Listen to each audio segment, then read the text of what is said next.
There is something about working at night that changes your relationship with darkness. In the daytime, darkness is an absence, something that simply isn't there yet. At night, especially alone, darkness becomes something else entirely, something that has weight, something that notices you noticing it. These are 3 true horror stories from people who work while the rest of the world sleeps. 3 different locations, 3 different encounters, one thing in common.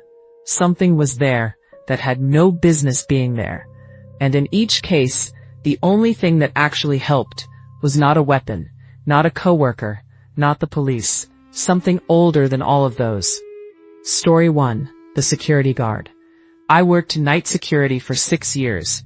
Shopping malls mostly, office buildings sometimes, one hospital, but that's story 3.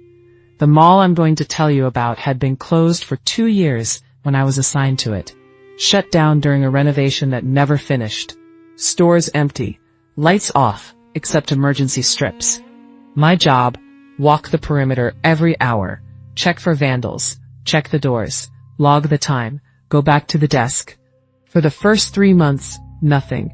The mall was empty the way empty buildings are empty. Just space and echo, and the sound of your own footsteps. Then February. I was at the security desk. It was 2:30 a.m. when the PA system turned on. Not static. A voice, clear, calm, like an announcement. It said, "Attention shoppers. The mall will be closing in 15 minutes. Please make your way to the exits." I want to tell you how many things were wrong with that. The mall had been closed for 2 years. There were no shoppers. There were no exits open. And the PA system, I had checked on my first day, had been disconnected. The control panel was in a locked room. I had the only key. I sat at that desk for 3 full minutes without moving. Then, again, same voice, same tone. "This is the final announcement. Please proceed to the nearest exit." I called my supervisor. He told me it was probably a glitch, an old recording looping somehow. I told him the system was disconnected. He told me to do another perimeter check. I did the perimeter check. When I reached the food court, every table had a chair pulled out. Every single one. 47 tables, 47 chairs, pulled out as if someone had just stood up. At every single one. I walked back to the desk. I opened my phone. I am not a religious person. I had a Bible app, downloaded for a sermon my mother had sent me a link to, that I had never actually opened. I opened it that night. I typed one thing into the search bar. I am afraid. The first result was Psalm 46, verse 1. God is our refuge and strength, an ever-present help in trouble. I read it out loud. In that empty mall, to whatever had rearranged those chairs. The PA system did not turn on again that night, or any night after. I finished my contract 2 months later, handed in my key. Never went back. But I kept the Bible app. And every night shift since, before I start my rounds, I read Psalm 46, out loud. Just so whatever might be listening knows exactly what it's dealing with. Story 2, the factory worker. I worked night shift at a textile factory. Something ran the machines at 3 a.m. I worked nights at a textile factory for 4 years. My job was simple. Monitor the machines during the night run. Check for jams. Call maintenance if needed. The machines ran on a timer. They were programmed to stop at 2 a.m. and restart at 6 a.m. That 4-hour window, complete silence. Just me and the night supervisor in the break room, and 200 machines, completely still. On the night I'm going to tell you about, it was 3:17 a.m. I had just finished my log. I was walking back to the break room, and I heard machines running. Not one machine, not a malfunction, all of them. Every machine on the floor running at full speed. I stood at the entrance to the floor and watched 200 machines doing exactly what they do at full capacity at 3:17 a.m. with no one at any of them. I called the night supervisor. He came out. He stood beside me. We watched for 90 seconds. Then he walked to the master control panel and cut the power to the floor. The machine stopped. He stood there for a moment. Then he said, very quietly, "Third time this year." I asked him what that meant. He told me about the accident. 4 years before I started, a worker named Joseph, night shift, had been caught in one of the machines. He hadn't survived. The machines he had been running were in the section that activated that night. I went home after my shift. I called my grandmother. She is the most faithful person I know. She listened. Then she said, "Read Psalm 91 when you go back. Read it on that floor, out loud. Every machine present." I told her that sounded strange. She said, "Strange is relative, after what you just described." I went back the next night. I stood in the center of that floor. I read Psalm 91 out loud. I felt foolish for about 10 seconds. Then something shifted in the room. Not dramatically. The way a held breath releases. The way a room feels after something has decided to leave it.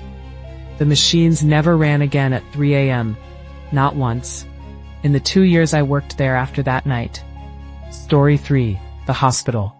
I was a night nurse for 11 years. Room 7 taught me the only thing that actually works.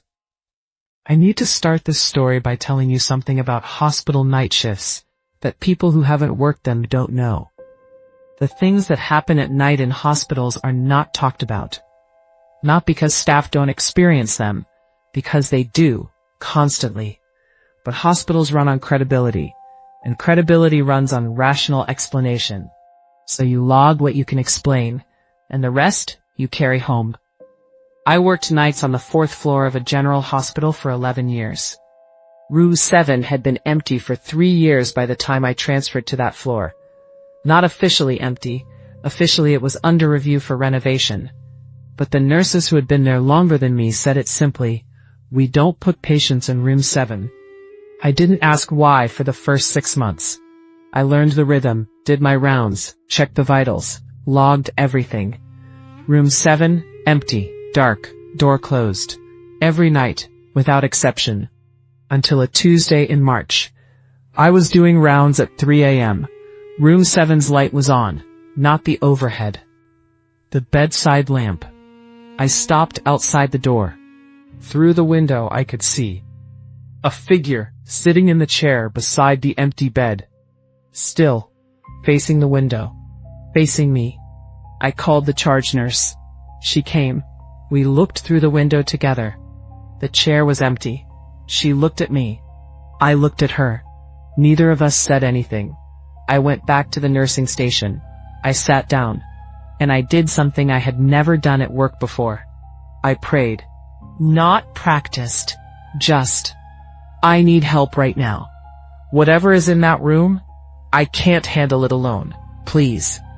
Then I opened my phone, found my Bible app, read Isaiah 41:10 out loud, quietly, at the nursing station, at 3:17 a.m.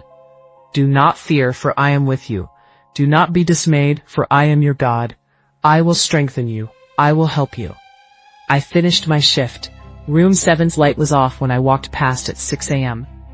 I transferred to a day shift position 3 months later. But I want to tell you, in 11 years of night nursing, the only thing that consistently worked, when equipment failed, when rational explanation ran out, when you were standing alone in a dark hallway at 3 a.m. with something you couldn't explain, was that. Just that. A prayer you meant, a verse you believed, said out loud, in the dark. Every time, without exception.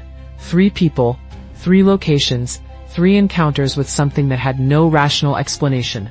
A security guard in an empty mall, a factory worker on a silent floor, a nurse in a hospital hallway. None of them started their shifts planning to pray. None of them would have described themselves as particularly faithful before those nights. But each of them, in the specific moment when everything else ran out, reached for the same thing. And each of them will tell you the same thing about what happened next. It worked. Not eventually. Not partially. Immediately. Completely. Every time. I don't think that's a coincidence. Then, the sound of 3 different locations, the mall, the factory, the hospital, all going quiet, one by one.